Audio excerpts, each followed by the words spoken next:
Olá, bem-vindo todos os leitores e leitoras da Paulus de todo o Brasil. Estamos iniciando uma nova série chamada Quem é o Autor? Quem é a Autora? Isso é uma forma de levar os nossos autores, aproximar os autores dos leitores, descobrir as histórias por trás das histórias. Então esse é o objetivo dessa série de entrevistas que iniciamos a partir desse mês de abril, e todos os meses levaremos um autor através das nossas redes sociais, todas as redes sociais da Paulus, a vocês, leitores. Então, também, tiverem curiosidades, quiserem conhecer melhor algum autor, podem enviar sugestões, enviar os nomes, enviar perguntas que vocês têm curiosidade de conhecer nossos autores. E nesse trabalho, então, nós iniciamos com a autora do livro do mês de abril, um livro muito interessante, mas a gente não vai dar nenhum spoiler, a gente vai esperar um pouquinho. É uma autora catarinense, natural de Itajaí, mas vive há muito tempo em Joinville, e tem um grande engajamento com a causa indígena e com a literatura, obviamente. Então tem uma grande história dedicado a diversos trabalhos com os indígenas e com a literatura, mas a gente vai esperar que a própria autora se apresente, se identifique. E nesse bate-papo, nessa mesa redonda, vai fazer parte comigo também, eu sou Darley Zanon, assessora editorial da Paulus, e convido também a Dilvia, também assessora editorial da Paulus, que faça parte dessa mesa redonda. Nós seremos os entrevistadores e conduziremos um pouco esse bate-papo com a nossa autora, a Dilvia. Bem-vinda, Dilvia. Olá, Darley, é uma honra estar aqui, fazer parte dessa conversa. Hoje nós vamos ter a oportunidade de tornar ainda mais conhecidos autores e autoras que fazem parte da nossa missão. Muito obrigada. Desse mês, não é? A autora do livro História Baseada em Aldeias Reais. Esse é o livro pela Paulus Editora, mas ela também tem vários outros livros publicados e falará um pouquinho sobre esses textos. É a professora Marlete Cardoso. Bem-vinda, professora. Olá, bom dia. Muito bom estar aqui. Muito obrigada pelo convite, pela oportunidade de estar falando da cultura indígena e falando da literatura, que isso é o que me move, né? É isso. Então, ao longo a gente vai falar um pouquinho sobre o seu livro, História Baseada em Aldeias Reais, mas a gente quer saber também um pouquinho mais. Quem é a professora Marlete, o que faz, a que se dedicou também, né, uma vida toda dedicada aí a várias causas, uma grande relação com a literatura e com a causa indígena. Mas antes de chegar lá, um pouquinho, quem é? Apresente-se um pouquinho sobre a sua origem, sua família, suas características, um pouquinho aquilo que construiu, né, de onde a senhora vem, onde mora atualmente, para que os nossos leitores conheçam um pouquinho mais da professora Marlete Cardoso. Então, eu nasci em Itajaí, vim para Joinville bem pequena, com a família, e cresci com a minha família, e meu pai era muito machista, ou conservador, ou alguma coisa nesses termos, e ele achava que mulheres não precisavam estudar além das séries iniciais, né? Então, eu tenho mais duas irmãs mais velhas e 2 irmãos mais novos. E ele, logo que a gente entrou na escola, já ficou muito claro que a gente não continuaria estudando muito, né? Então, as minhas irmãs fizeram até a 4ª série, o que hoje é a 4ª série, né? Ou o 5º ano, hoje em dia. E daí, quando chegou minha vez, que eu sou a 3ª, aconteceu a mesma coisa. E uma professora que eu tinha, a dona Maristela, ficou muito assim, indignada, penalizada, não sei, e ela disse assim, eu vou falar com seu pai. Quando eu comentei a história, eu vou falar com seu pai.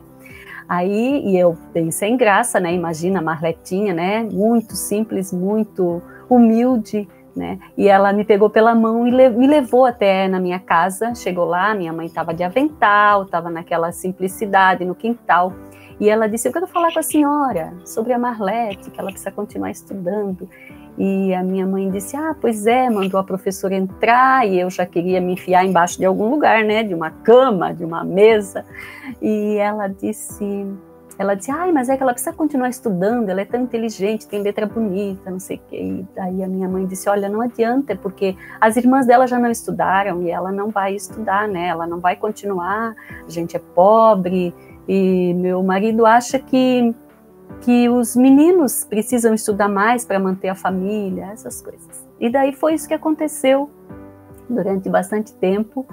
E meu pai era bem católico, assim, bem religioso, então na nossa casa tinha a Bíblia, e eu lia muito a Bíblia.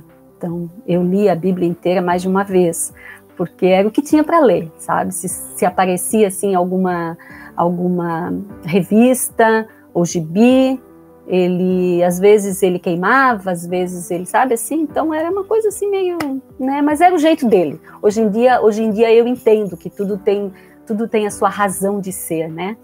E quando chegou, então, a adolescência, eu gostava muito de ler, mas eu lia pouco e eu escrevia muito. Pegava livro emprestado e escondido. E daí só quando eu tinha 18 anos que eu voltei a estudar, daí eu fiz o supletivo, né? Supletivo digamos agora, do 6º ao 9º. E na formatura do 9º ano, meu pai foi e ficou muito emocionado, muito feliz. E ele parou de implicar, sabe? Ele viu, assim, a valorização da literatura. Mas ainda a gente pesquisou um pouquinho, descobriu que ainda na sua adolescência tem uma relação também com uma livraria. Você começou a trabalhar numa livraria. Que influência teve isso? E parece que ainda bastante jovem, não é? Foi. Eu tinha 15 anos, não estudava na época, era assim, muito crua, né? Então eu fui trabalhar na livraria Record, na época, aqui em Joinville, e foi bem interessante porque eu não conhecia nada, mas eu lia bastante. Daí eu passei a ler os livros da livraria, no caso, né? Emprestava os livros para ler, né? E foi engraçado que uma vez logo na primeira semana, e a dona da livraria me mandou arrumar os livros, sabe? Arrumar assim, ordenar, né? Até para ir conhecendo os títulos. E eu estava ordenando os livros e alguém chegou e disse assim: você tem o livro Gabriela Cravo e Canela? E é claro que eu não sabia nem isso, nem quem é, ou não sabia nada, né? E aí eu disse assim: olha, Gabriela não tem, mas Cravo e Canela eu vi por aqui. Aí o moço, ele olhou para mim como assim, ela deve estar brincando, mas ele viu na minha cara que eu realmente não sabia, né? Aí ele cutucou ali na pilhinha de Jorge Amado e achou. E eu rio disso até hoje, sabe? Porque eu quis me sair, assim, né? Fazer de conta que eu sabia, mas não sabia mesmo. Então, foi importante porque, a partir desse momento, eu comecei a querer muito mais escrever, ler e escrever. Então, nasceu muito forte essa vontade de escrever, que já tinha nascido lá na primeira infância, lá quando eu aprendi, que eu me apaixonei pela palavra escrita. Eu achava que a palavra escrita tem uma coisa de muito importante e de muito mágico, assim.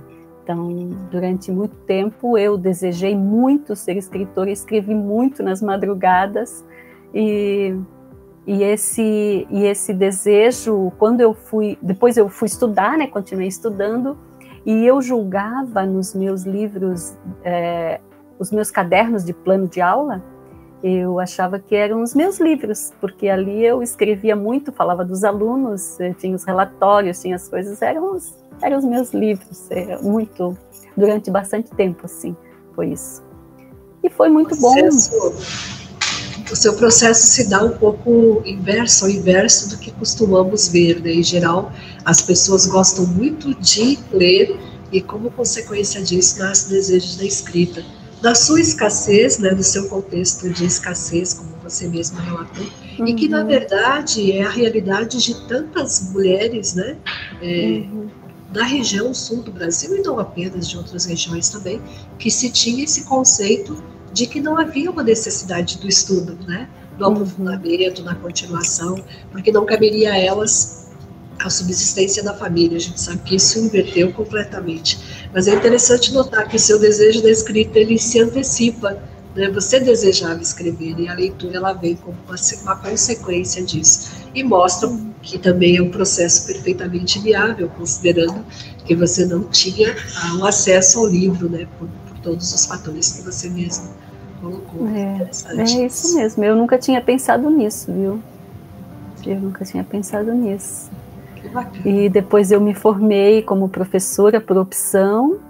Eu queria muito ser escritora e ser professora. Então, eu fiz pedagogia e daí eu comecei a dar aula e foi um período muito bom. Eu sempre gostei muito de estar em sala de aula. E durante um período eu trabalhei na biblioteca. E quando na biblioteca, daí eu ajudei a criar entidades literárias, né? Porque daí foi assim a busca pelos escritores, né? Pelos escritores locais. E eu ficava procurando sempre nos livros quem é o escritor, qual que é a carinha dele, sabe? Por isso que eu acho importante também os livros que têm o rosto do escritor. Eu sei que, como eu, muita gente procura quem é essa pessoa atrás dessa história, né? E eu ajudei a criar duas entidades literárias, das quais eu faço parte. Uma, inclusive, nós tivemos uma reunião há pouco tempo, a Confraria do Escritor e a Associação das Letras, que existem e que são fortes aqui em Joinville, viu? E daí, através delas, ressurgiu, que estava adormecida, a Academia Joinvilense de Letras, que é outro movimento literário forte aqui em Joinville. E tem muita gente escrevendo, viu, aqui em Joinville, tem muita gente boa, fazendo muita coisa boa, sim, bastante coisa legal. Deve ser uma ligação muito forte aqui, né, com a literatura de modo geral, né, quer dizer, um gosto que depois acabou virando profissão, obviamente, né, seja na sala de aula, depois também com essas várias atividades. Podia falar um pouquinho mais sobre o seu trabalho, talvez, antes a gente fala sobre o que começou primeiro, foi a sala de aula ou essas atividades com a biblioteca, com a confraria, etc., né? O que veio antes, ou como é que elas se complementam também, não é? Verdade. Quando eu estava em sala de aula, eu sou professora alfabetizadora, né? Então, ser alfabetizadora é uma coisa incrível. Eu penso que é uma das poucas fases em que o professor vê no olhinho da criança, assim, entendi, professora, sabe? Aquela coisa mágica, assim, de entender a escrita, né? Entender o código escrito. Então, eu sempre gostei muito de fazer esse papel, de estar aí, mas teve um momento que eu quis ir para a biblioteca, porque na escola em que eu trabalhava não tinha biblioteca. Era só o que chamavam, assim, de modo bem triste, que eu ficava triste, eles chamavam de lixoteca, porque só tinha mesmo, né, caixas de livros que eram recebidos e que alguns professores pegavam o que interessava, e o resto ficava lá, assim. Então, eu fui organizar essa biblioteca e daí, nossa, o desejo de escrever e de me inserir naquele mundo veio com tudo, né? Depois dessa biblioteca, daí eu fui para a biblioteca pública. Depois eu continuei nas escolas e mais tarde, quando eu fui para a biblioteca pública, e sempre, eu penso hoje, assim, que correu paralelamente a minha profissão e a escrita. Mas só em 2016 foi que eu lancei. Eu posso mostrar? Meu livro, não? Posso? Sim. Então tá. Foi que eu lancei esse livro aqui, que é Coração Guarani. Opa, dá para ver? Dá. Coração Guarani, lenda indígena sobre a criação dos animais. E esse livro nasceu quando eu ainda trabalhava na biblioteca e que eu vi uns índiozinhos no centro vendendo artesanato e eu os vi assim, nossa, eles parecem mendigos, que é como a gente os vê no centro, né? Parecem mendigos. E aquilo começou a me incomodar e eu pensei, como é que eu posso desfazer essa imagem que bateu tão forte em mim? Como é que eu posso estar desfazendo em outras pessoas também? Principalmente nas crianças, que sempre foi a minha maior preocupação. Né? Eu comecei a pesquisar uma história indígena, que eu queria alguma coisa indígena, pensei, bom, então vou começar a pesquisar, né? Comecei a pesquisar uma história indígena e não achava nada, até que eu achei um resumo bem pequeno de uma lenda indígena sobre a criação dos animais na versão Guarani, né?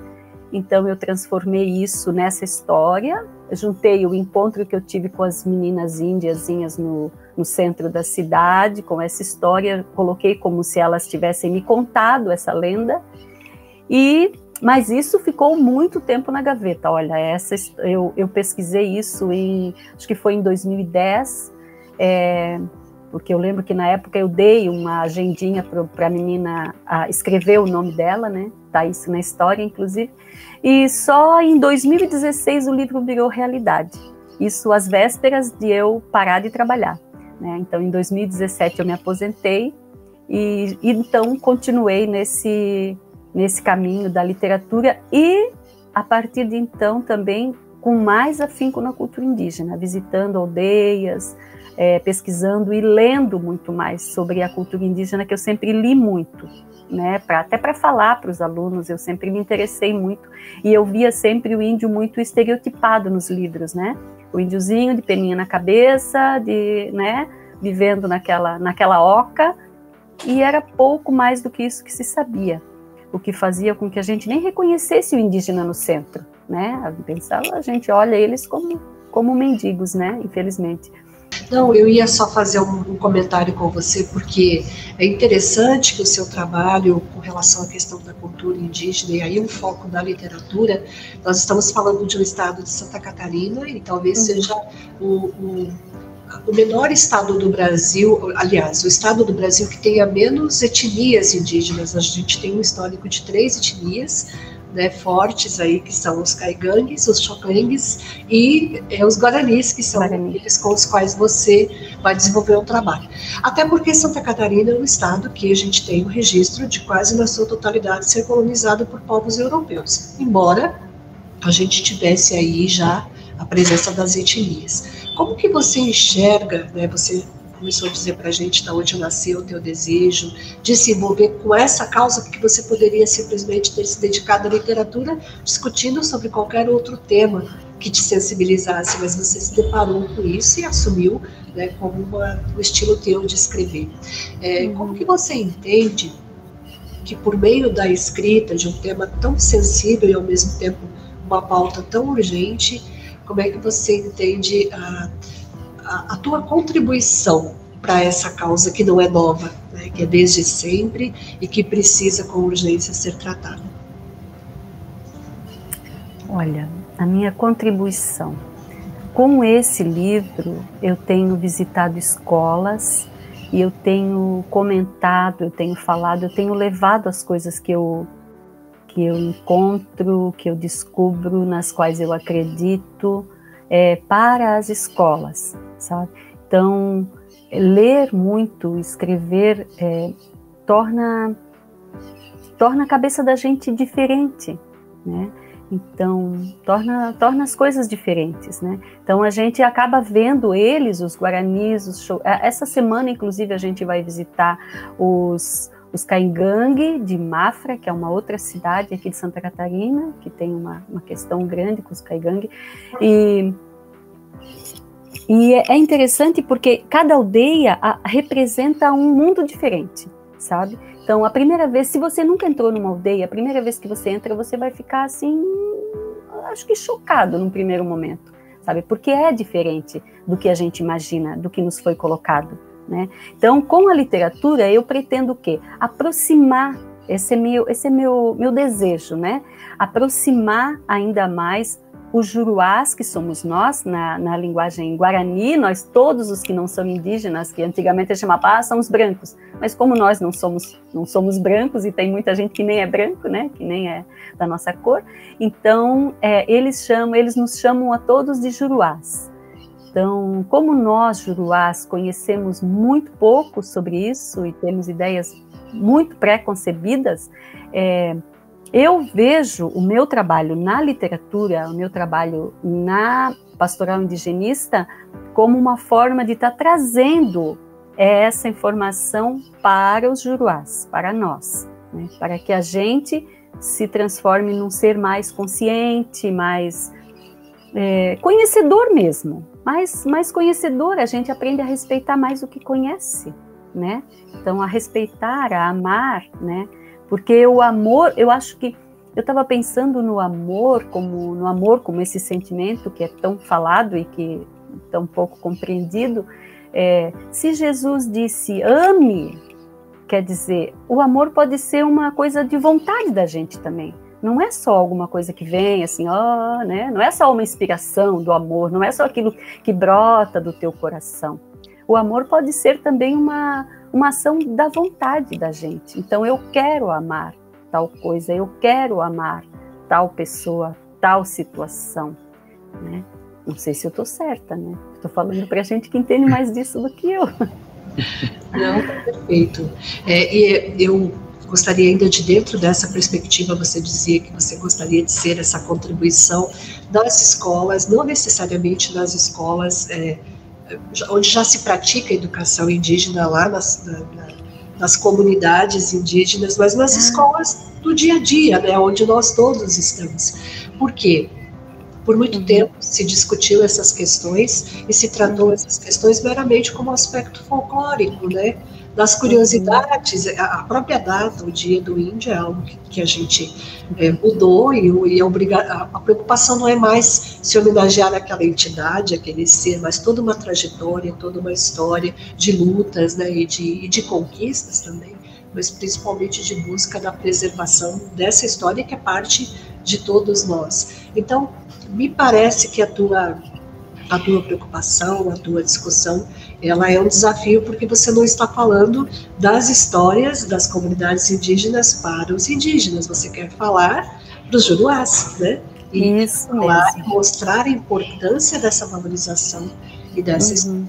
E a BNCC, que é a Base Nacional Comum Curricular, ela tem se preocupado muito com isso, tem se proposto a discutir essas questões, inclusive dissertando sobre a diversidade entre você falar da educação indígena e da educação escolar indígena, né, que a gente tem aí duas vertentes diferentes. Você entende, a partir da tua experiência também como professora, como alfabetizadora, né, que é que é um desafio, que é o princípio de toda educação, você entende que falar sobre isso, discutir sobre essas questões, a gente já é um território que está fácil ou ainda nós estamos precisando derrubar barreiras por meio da literatura? O meu trabalho como professora sempre foi o de levar o máximo de compreensão possível.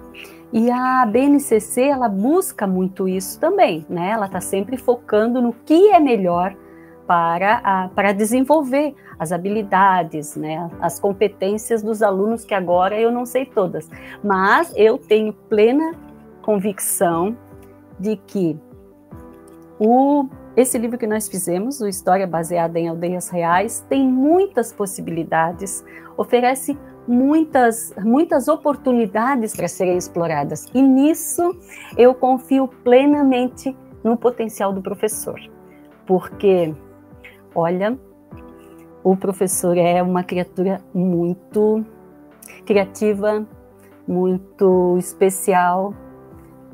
Eu assim, se eu pudesse escolher uma outra pessoa agora, novamente, e agora com outra visão, né? E ele vai com certeza saber tirar desse livro muitas formas para trabalhar as competências que são requeridas, né? Certamente a literatura, os livros é a melhor porta para a gente abrir também novas perspectivas, né?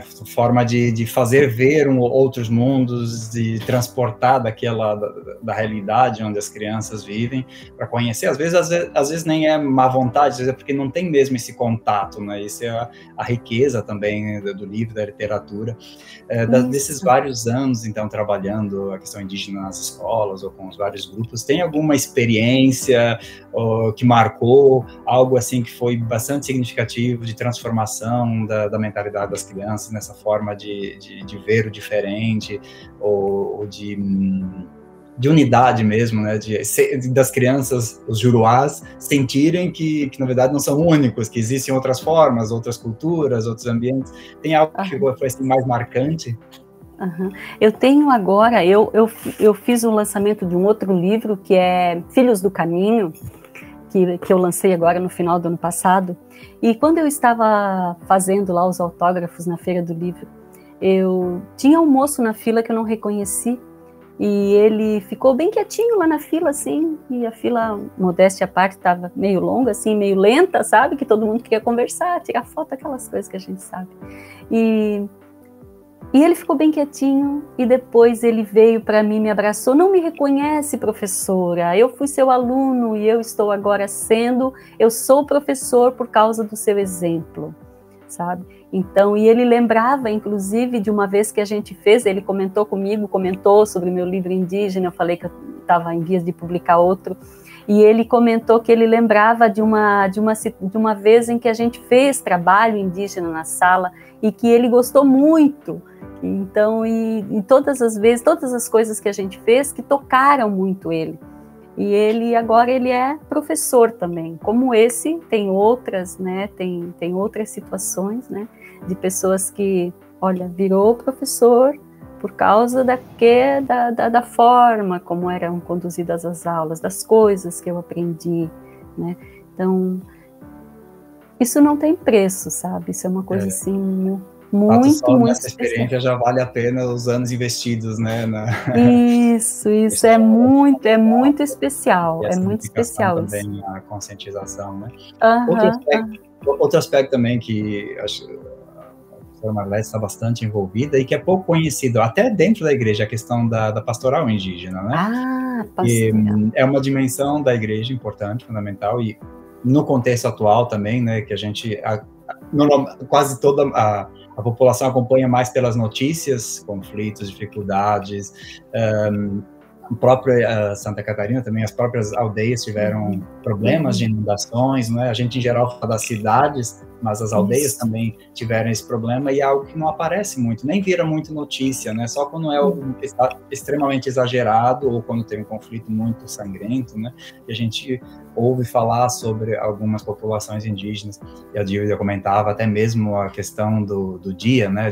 O dia 19 de abril, o livro um pouco foi escolhido como o livro do destaque do mês, pensando nessa data, mas é um pouco controversa, né? A própria data em si no passado tinha muito essa carga folclorista, mas até que mudou o nome, agora é Dia dos Povos Indígenas, ou podemos falar também da consciência indígena. Mas qual a importância que a senhora vê da pastoral indígena? Quer dizer, a igreja também, o Papa Francisco tem se esforçado muito, né? Os sinos, o sino sobre a Amazônia, foi algo que ele trouxe muito também para a discussão interna da igreja. Qual que é a importância da pastoral indigenista e um pouco como são desenvolvidos esses trabalhos? Aqui em Joinville, a pastoral indigenista existe desde 2018 e começou com uma freira, uma irmã que veio do Mato Grosso, que ela trabalhava lá com cinta larga, e ela veio para cá e ela logo procurou os indígenas aqui, né? Logo procurou as aldeias indígenas, e numa dessas aldeias ela encontrou lá um grupo de voluntários, e a partir de então esse grupo de voluntários se uniu à irmã. A pastoral indigenista tá naquele grupo ali. Daí nós conversamos, né? Na época eu estava participando do grupo informalmente, aí depois eu me juntei ao grupo, e então, desde então a gente visita aldeias, participa, faz campanhas, elabora projetos em que eles sejam os beneficiados, né? Mas o cuidado que a gente tem é sempre de ouvi-los. É muito importante ouvi-los, porque eles têm uma outra forma de ver a vida, eles têm uma outra maneira de ver a terra, esse contato com as coisas, para eles é muito diferente da gente. Então, e é isso que eu procuro colocar no livro, esse amor que eles têm pela terra, esse amor pelas coisas, pela cultura deles, é diferente. Então, quando a gente fala pastoral indigenista, algumas pessoas os mais radicais, né, eles colocam, puxa, mas vocês estão indo lá para evangelizar os indígenas, né? E a gente diz, não, eles já têm a espiritualidade deles, eles têm, e é forte. Os guaranis são, inclusive, considerados, em muitos livros que eu li, e é o que eu sinto também quando a gente vai nas aldeias, eles são considerados os teólogos da floresta, porque eles fazem questão de ter, por exemplo, a Opã, que é a casa de reza, né, que é a igreja deles, que é a igreja, que é onde acontecem os cantos, danças, cura, reza, reunião, sabe? Então, e eles têm a espiritualidade muito forte. O que a gente faz é ouvi-los, apoiá-los, e nisso a pastoral indigenista procura fazer sem interferir na questão religiosa de nenhum povo, sabe? Então, a gente apoia, querem fazer uma casa de reza, a gente vai ajudar, né? Como aquele outro meu livro eu coloquei, ficou durante bastante tempo, toda a renda dele era para uma casa, nesse caso era uma casa de cultura, que a aldeia estava fazendo. Então, ou se é uma casa de reza também, sabe? Então, é muito importante isso, e agora nós vamos ter ainda em março, um encontro de formação, que é quando a gente alinha os nossos propósitos, que é os desafios, né, atuais da cultura indígena, com os propósitos da igreja, né, do Papa Francisco. Então, a gente vai ter esse encontro para alinhar o que nós estamos fazendo, o que a igreja espera, né? Então, isso é muito importante. A pastoral indigenista faz esse papel.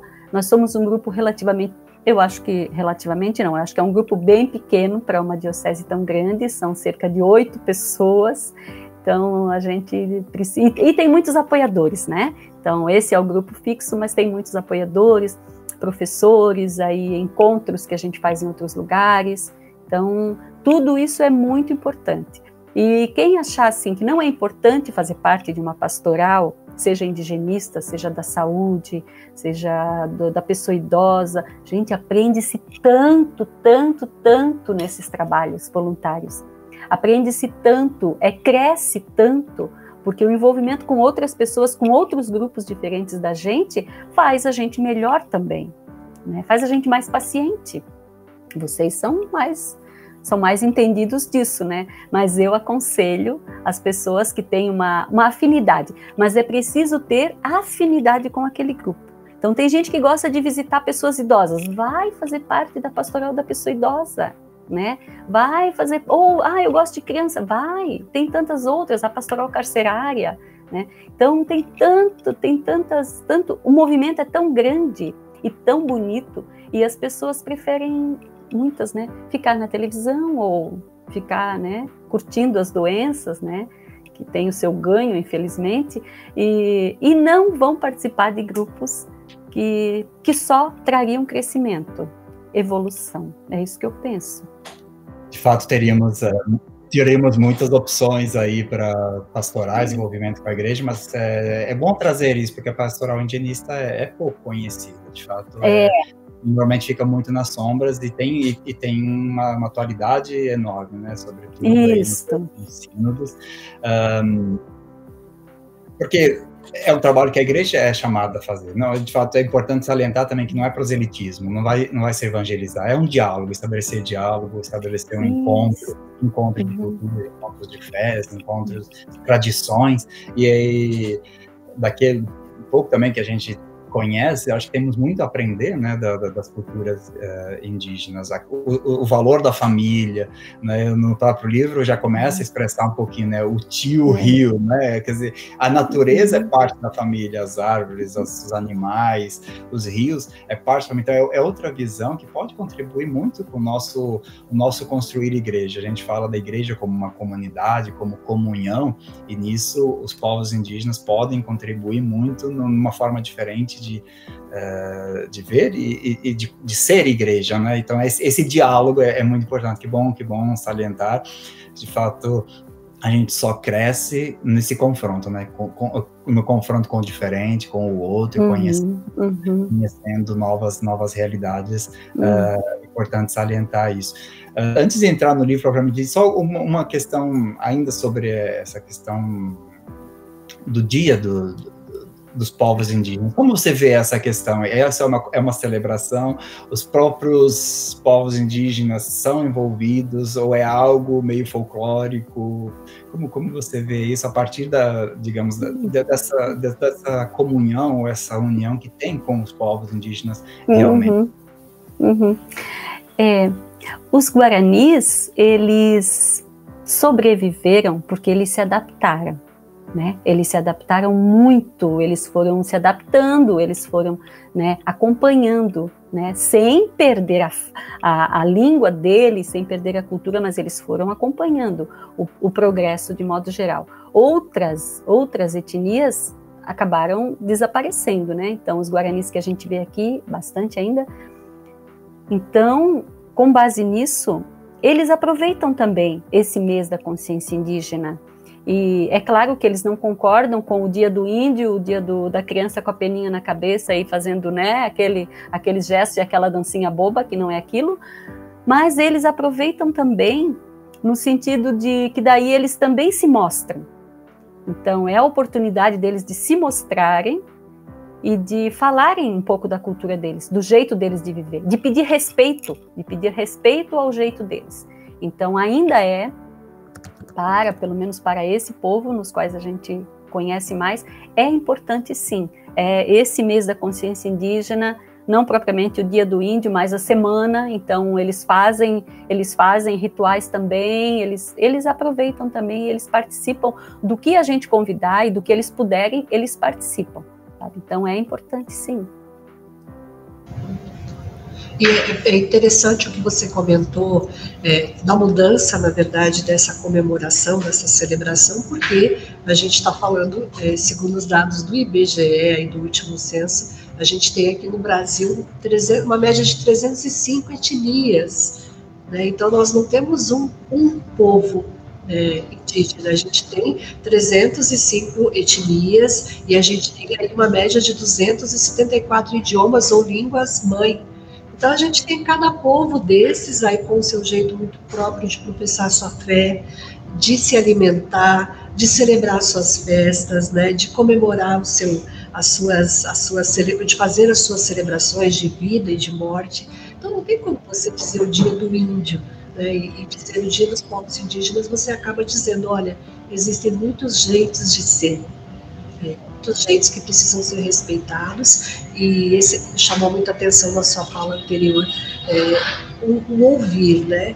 Ouvir antes de chegar para falar ou ensinar qualquer coisa, né? No sentido de respeito. Esse território é sagrado, né? Essas pessoas são sagradas e elas merecem ser ouvidas e respeitadas, e que bonito esse trabalho da pastoral, né? Que desafio, e que bom que eles de alguma forma conseguem, pelo menos nesse período, agora que nós vamos entrar aí na celebração dos povos indígenas, de alguma forma se fortalecer mostrando a sua cultura e mostrando a sua existência, não obstante todas as dificuldades. É isso mesmo, é muito bacana. E agora eu posso falar do nosso livro? Pode. Então, agora eu queria te convidar exatamente para isso. Vamos falar um pouco de Histórias Baseadas em Aldeias Reais. É o primeiro livro da Marlete aqui conosco, né? A gente teve a honra de publicar e de trazer à tona tudo isso que a gente discutiu agora aqui, mas como faz na ótica da literatura e da educação, né? Porque a Paulus tem, entre as suas linhas de atuação, ela tem uma preocupação, cuidado com a educação e com a literatura para os pequenos leitores, né, a literatura infanto-juvenil. E ter a sua obra somando ao nosso catálogo é algo muito importante, porque a causa também é nossa, né? Toda causa que se preocupa de preservar a vida é uma causa da nossa editora. Bom, mas Marlete, a gente queria que você falasse propriamente dito da obra. Primeiro que a gente inicialmente lá atrás ficou na dúvida de que título colocar, né? As sugestões, mas a gente sabia que não poderia ficar de fora, que nós não estávamos fazendo uma história contando uma história do imaginário, era uma história real, né? Era baseada em aldeias reais. Então, conte pra gente como é que nasceu essa tua experiência para isso virar uma história.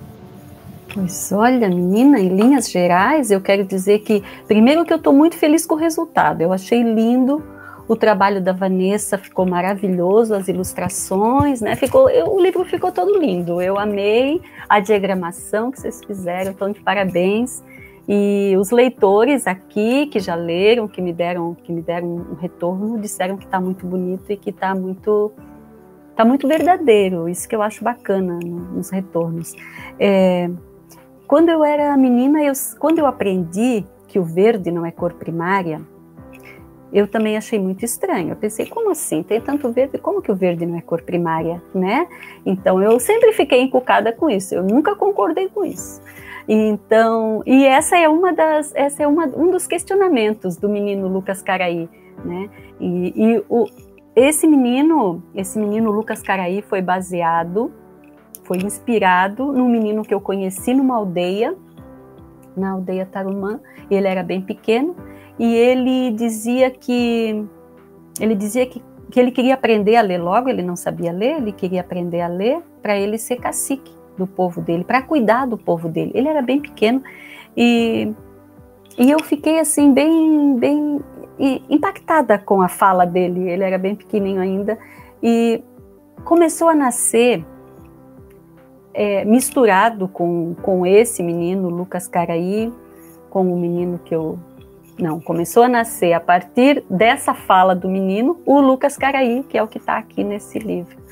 Então, aí depois eu fui juntando, né, porque esse é o trabalho da literatura, né, a gente vai colocando, vai lapidando, né, como dizem os editores, a gente vai lapidando a história até ficar parecida com aquilo que a gente imaginou, porque a gente imagina como vai ficar, mas aí quando a gente coloca no papel não é aquilo, né? Não ficou, as palavras não são essas, não, o título não é esse. Eu tinha pensado no título, o título que eu tinha pensado a princípio era Uma Só Cor, mas depois eu pensei, mas uma só cor não remete à literatura indígena, uma só cor, tá, daí, né?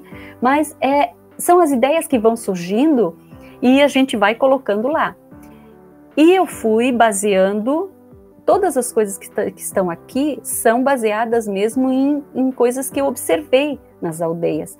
A professora, por exemplo, dando de mamar na sala de aula, eu vi numa aldeia, eu achei aquilo muito bonito. E ela estava daquele jeitinho ali mesmo, com o bebezinho enrolado, aí depois ela pegou o bebê, deu para uma aluna, e eu pensei, meu Deus, que coisa bonita, as pessoas não sabem que isso acontece nas aldeias, né?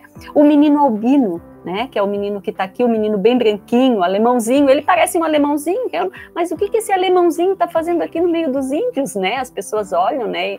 Não, mas ele é um indígena albino, né? Ele tem um irmãozinho, inclusive, é de uma das aldeias aqui de perto também. É ele e o irmão, e os dois são albinos.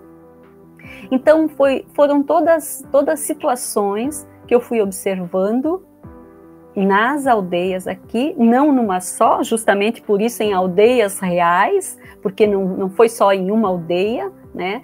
Então, a invasão da terra aconteceu numa outra aldeia.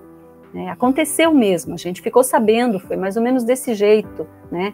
E a poluição do rio, onde os meninos não podiam pescar, onde, né, tá numa outra aldeia aqui perto.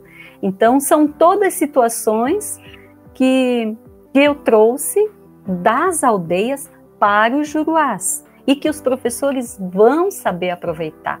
Não falando agora da criança que não vai ser reconhecida no centro, do indígena que não vai ser reconhecido, mas ele vai ver, de repente, opa, é um daqueles meninos que vive na aldeia, lá daquele livro, Aldeias Reais, né? Então, e quando eu recebi a confirmação, quando a Dilvia me entrou em contato, olha, a história foi aceita, eu pensei, meu, que legal, que bacana.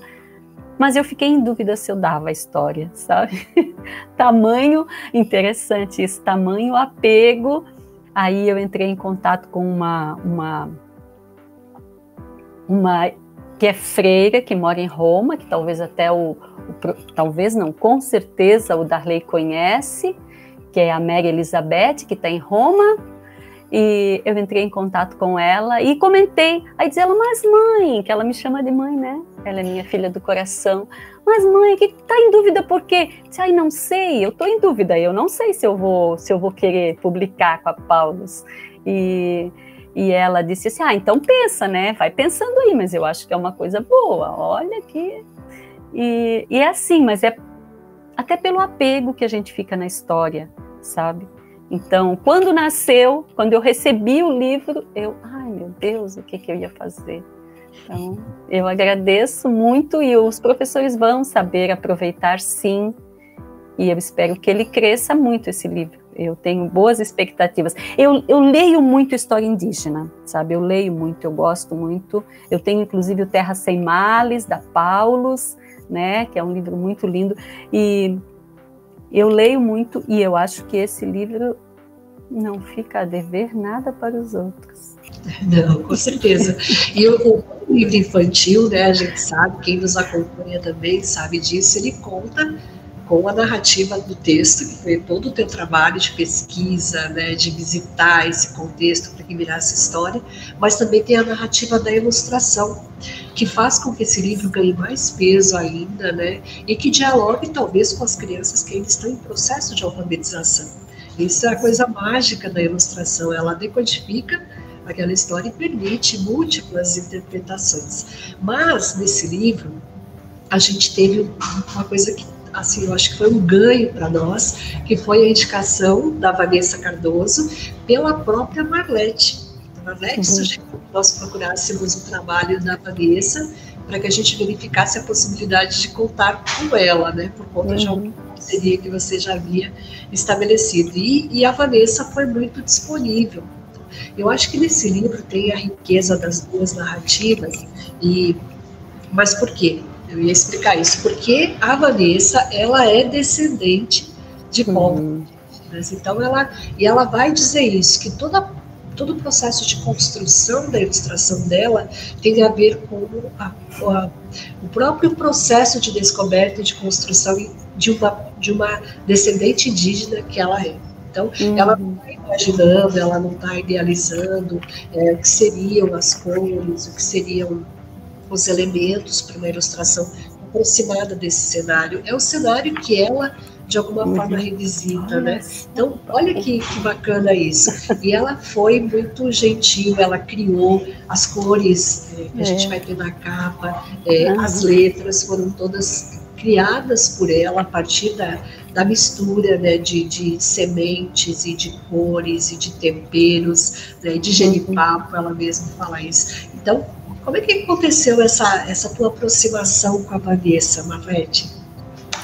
Pois é Vanessa Ribeiro, tá? Você falou Vanessa Cardoso, eu pensei, opa, não. Desculpa, eu misturei os dois sobrenomes.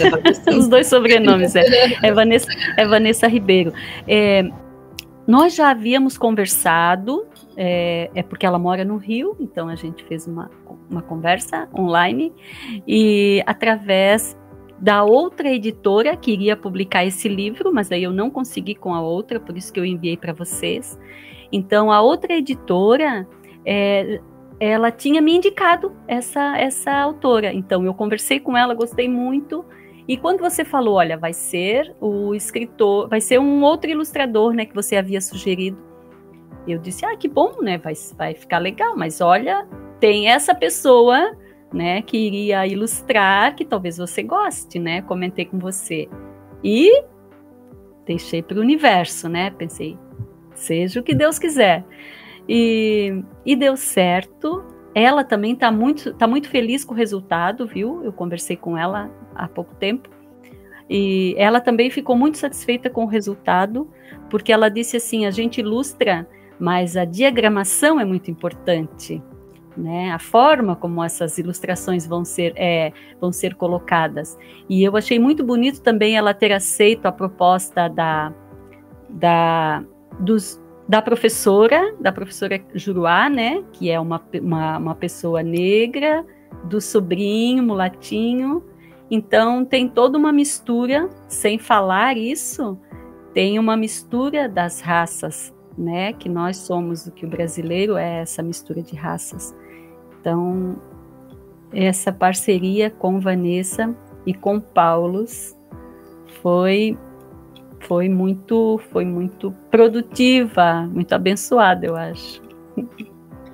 Interessante que esse livro, obviamente, como todo livro, é um exercício de imaginação, mas tem muito pé no chão, né? Muita realidade, muita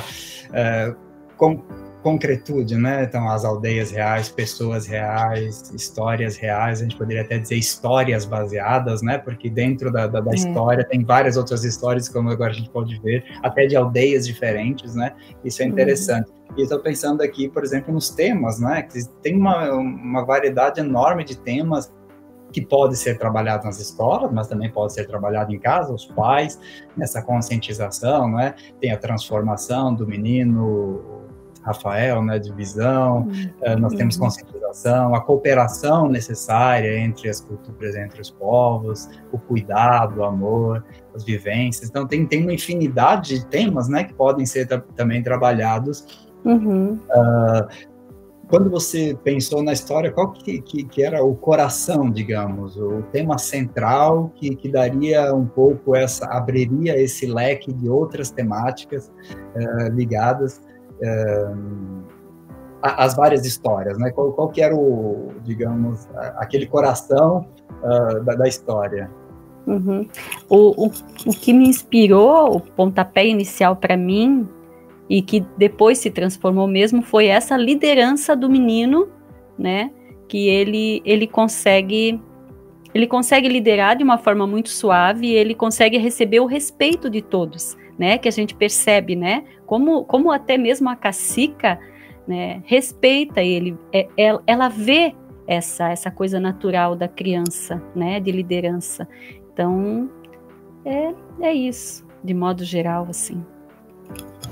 Protagonismo, daí você fortalece a questão do protagonismo dos povos indígenas por meio do papel do menino, e isso é algo muito interessante. Você dizia lá no início, eu imagino que isso seja o mote também da sua pesquisa e da sua experiência de vida. Por meio das crianças é possível sensibilizar o mundo, por meio dos olhos da criança, dos ouvidos dessa criança. Então, mesmo que essa criança não tenha experimentado isso em casa, mas ela tem a oportunidade de vivenciar isso no ambiente escolar, a gente sabe que ela tem possibilidades de transformação. E isso é o que nós acreditamos também quando produzimos livros de literatura infanto-juvenil. A gente acredita nesses adultos de amanhã, né, e na consciência que eles vão formando a partir das leituras. E é o nosso papel, o nosso compromisso como editora, formar leitores também para o amanhã. Nossa, aí o tempo passa voando, né? Eu fiquei aqui, quando eu li o livro, eu fiquei com essa questão, né? Será que o verde existe mesmo? O verde existe? Isso a gente vai deixar talvez para o leitor procurar, né? Descobrir na história se o verde existe ou não existe, qual a importância do verde, né?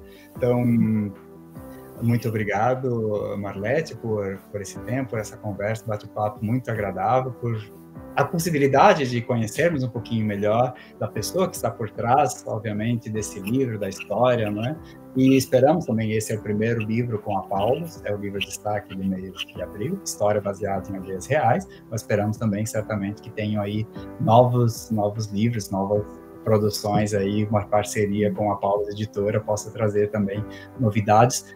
Nós não falamos de outros livros, né? Obviamente, Marlete já tem outros livros escritos, falamos do Guarani, mas tem outras também, outras produções, outras participações em coletâneas, mas esperamos e, obviamente, estamos abertos para novas publicações também com a Paulus Editora, e deixamos, então, essa curiosidade, todos os leitores, e, sobretudo, também professores que quiserem introduzir nas escolas, né, a importância de aprofundar, de conhecer o diferente, as culturas diferentes, e esse é algo fundamental para construirmos, né, uma educação diferenciada, uma sociedade mais tolerante, mais que viva o amor e a cooperação, né, a colaboração.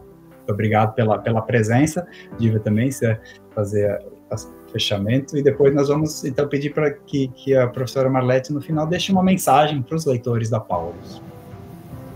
Eu só agradeço também a oportunidade, é uma honra ter você no nosso catálogo, como eu dizia, e é muito fácil de encontrar o seu livro nas nossas livrarias espalhadas pelo Brasil. Aí mesmo em Santa Catarina, nós temos em Florianópolis, né, uma livraria lá todinha, cheinha de livros bons para que vocês possam visitar e acompanhar e conhecer, mas especialmente histórias baseadas em aldeias reais, para o qual nós também preparamos um projeto pedagógico que está no site da Paulus, que os professores conseguem ali ter mais ideias, mais pistas de como explorar da forma mais rica possível e nunca se esgota, né? O livro ele nunca se esgota em si de possibilidades.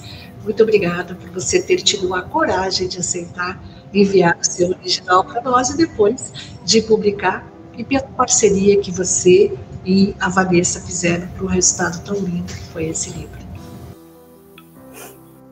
Certo, eu que agradeço muito. Eu espero que os professores aproveitem bastante, que eles leiam para os alunos, que eles deixem os alunos vivenciarem essas coisas, que é muito importante, que o professor gosta muito de fazer isso, né? De criar oportunidades na sala de aula para que a criança possa vivenciar o livro, vivenciar aquilo que ele está vendo. Então, eu espero que todos conheçam um pouco mais da cultura indígena, de várias etnias, né? E que aproveitem, né? Aproveitem para amar mais, amar o diferente também, né? Não só amar os nossos iguais, amar o diferente. É isso. Muito obrigada.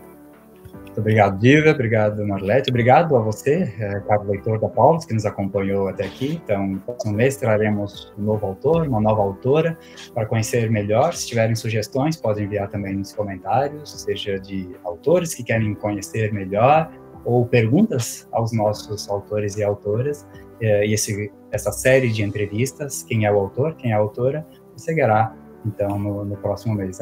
Esperamos a vossa presença novamente e partilhem, divulguem essa entrevista para que nós possamos chegar aí a novos leitores. Um abraço a todos.